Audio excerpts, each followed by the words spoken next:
Hello, good morning class. I hope you all are safe at your home. So today I am going to teach you knowledge and curriculum subject.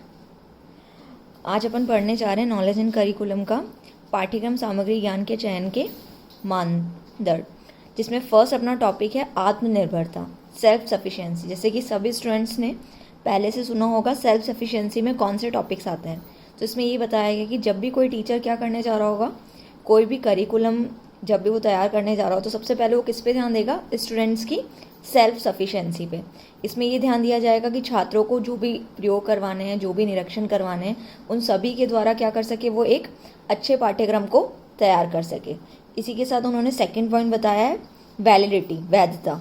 वैधता के अंदर शिक्षक को क्या ध्यान रखना चाहिए? अपने करिकुलम को प्रिपेयर करते टाइम उनको ये ध्यान रखना चाहिए कि शिक्षक द्वारा चयनित विषय सामग्री की प्रामाणिकता को दर्शाता है। शिक्षक को यह भी सुनिश्चित करना चाहिए कि विषय सामग्री में कौन सा मुद्दा आना चाहिए और कौन सा टॉपिक नहीं आना चाहिए। यानी कि जो भी आप लोगों के प्रचलन में जो चीज़ें नहीं हैं, उन सभी को क्या करना चाहिए? टीचर को उस करिकुलम में से हटा देना चाहिए। इसी के साथ थर्ड टॉपिक पे अपन लोग आएंगे रुचि यानी कि इंटरेस्ट। जैसे कि आप लोगों ने पहले भी पढ़ा होगा कि पाठ्यक्रम का निर्माण करते समय सबसे इम्पॉर्टेंट एक फैक्टर ये भी होता है कि टीचर को किसका ध्यान रखना चाहिए? बच्चों की रुचि का। यानी कि सिर्फ विषय केंद्रित आप लोगों का क्या नहीं होना चाहिए? पाठ्यक्रम नहीं होना चाहिए। पाठ्यक्रम का चयन करते समय क्या करना चाहिए? बच्चों के इंटरेस्ट का भी ध्यान रखा जाना चाहिए। इसके साथ है आपका फोर्थ पॉइंट है लर्निंग एबिलिटी यानी कि अधिगम योग्यता। इसके अंदर क्या ध्यान रखना चाहिए? पाठ्यक्रम सामग्री ज्ञान के चयन का मानदंड करते रहें टीचर को ये ध्यान रखना चाहिए कि विषय या विषय वस्तु शिक्षार्थियों की स्कीमा के अंदर होनी चाहिए। अर्थात विषय वस्तु ऐसी होनी चाहिए जिससे छात्र अपने पूर्ण ज्ञान से संबंधित करके उचित प्रकार से अधिगम को प्राप्त कर सके। यानी कि एक उसकी लिमिटेशन के साथ आप लोगों को उसका करिकुलम प्रिपेयर करना चाहिए। यानी कि जो भी स्टूडेंट्स जब भी उसको लर्न करने जाए, जब भी उसका अधिगम वो करना चाहे, तो वो उसको इजीली क्या कर सके? लर्न कर सके। इसी के साथ अपन लोग चयन के मानदंड के अंदर इसके फिफ्थ पॉइंट यानी कि पांचवें मानदंड पर अपन लोग आ जाएंगे, जो कि है महत्व यानी कि सिग्निफिकेंस। किसी भी विषय वस्तु की विषय वस्तु या सामग्री बहुत ही महत्वपूर्ण होती है।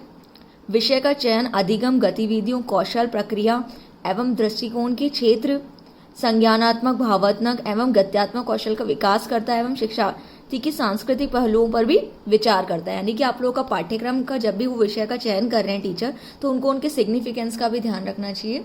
उसमें उनको ये भी ध्यान रखना चाहिए कि आप लोगों के जितने भी पक्ष यानी कि जितने भी आप लोगों की टर्म्स हैं, चाहे वो भावनात्मक हो, संज्ञात्मक हो गया, आप लोगों का कौन सा कौशल हो, आप लोगों का गत्यात्मक कौशल यानी कि गत्यात्मक जो भी स्किल्स हैं, सभी स्किल्स को आप लोगों के अच्छे से वो बाहर निकाल के ला पाए, इस तरह का आप लोगों का पाठ्यक्रम होना चाहिए। इसके बाद सिक्स पॉइंट है उपयोगिता यानी कि यूटिलिटी। इसके अंदर क्या बताया गया कि विषय वस्तु की उपयोगिता पाठ्यक्रम सामग्री के चयन की एक अन्य महत्वपूर्ण कसौटी। यानी कि आप लोग जो भी पढ़ना चाह रहे हो, जो भी आप लोग अपने पाठ्य सामग्री पढ़ने वाले हो, उसके अंदर उसकी उपयोगिता भी सबसे इंपॉर्टेंट होती है। यानी कि जो भी आप लोग विषय पढ़ना चाह रहे हो, कहीं ना कहीं वो आपके लिए आगे जाके उपयोगी होना चाहिए। यदि छात्रों को प्रतीत होता है कि एक विषय वस्तु या कुछ विषय उनके लिए महत्वपूर्ण नहीं है, तो वह उस विषय की अनदेखी करने लगते हैं और परिणाम स्वरूप वह उसका अध्ययन नहीं करते। यानी कि एग्जाम्पल आप लोगों ने देखा होगा, कोई भी सब्जेक्ट अगर आप लोगों को लगता है कि ये हमारे लिए इतना इंपॉर्टेंट नहीं है या हमारे आगे जाके फ्यूचर में इतना यूज में नहीं आने वाला है, तो आप लोग क्या करने लग जाते हो? उस सब्जेक्ट पर इतना फोकस नहीं करते। यानी कि सभी विषय सामग्री को चयन करते टाइम ये ध्यान रखना चाहिए कि उसकी यूटिलिटी यानी कि उपयोगिता कितनी है। उसके बाद अपन लोग 7 पॉइंट देखेंगे व्यवहार्यता यानी कि फिजिबिलिटी। तो जब भी आप लोग क्या कर रहे हो, अपने करिकुलम का चयन कर रहे हो, तो उसमें आप लोगों के टीचर्स को ये भी ध्यान रखना होता है कि उसकी फिजिबिलिटी कितनी है। इसमें ये बताया गया है कि व्यवहार्यता से अभिप्राय है विषय वस्तु के पूर्ण कार्यान्वयन से है। ये सामान्य रूप से स्कूल, सरकार एवं समाज की वास्तविक स्थिति पर विचार करता है। छात्र के उपलब्ध संसाधनों एवं समय में ही अध्ययन करना होता है। छात्रों को ऐसे विषय नहीं दिए जाते हैं जिन्हें पूर्ण करना संभव नहीं होता। यानी कि आप लोगों को जो भी टॉपिक्स बताए जा रहे हैं, जो भी आप लोगों का करिकुलम या सिलेबस है, वो हमेशा आप लोगों के समाज के अनुरूप, आप लोगों के सरकार, स्कूल यानी कि जो भी आप लोगों का आसपास का वातावरण है उसके लिमिटेशन के अंदर होना चाहिए।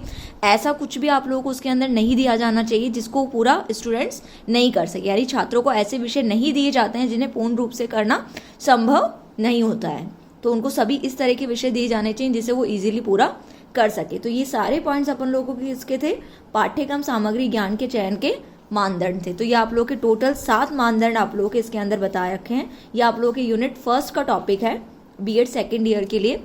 और ये आज आप लोगों को जो मैंने 7 पॉइंट बताए इसे आप लोग अच्छे से पढ़ें। इसी के साथ मैं आप लोगों के इनके नोट्स भी आप लोगों को प्रोवाइड करवा दूंगी। तो यहाँ तक आप लोग अच्छे से पढ़े। आई होप आप लोग सभी घर पे होंगे और अपना अच्छे से ध्यान रख रहे होंगे।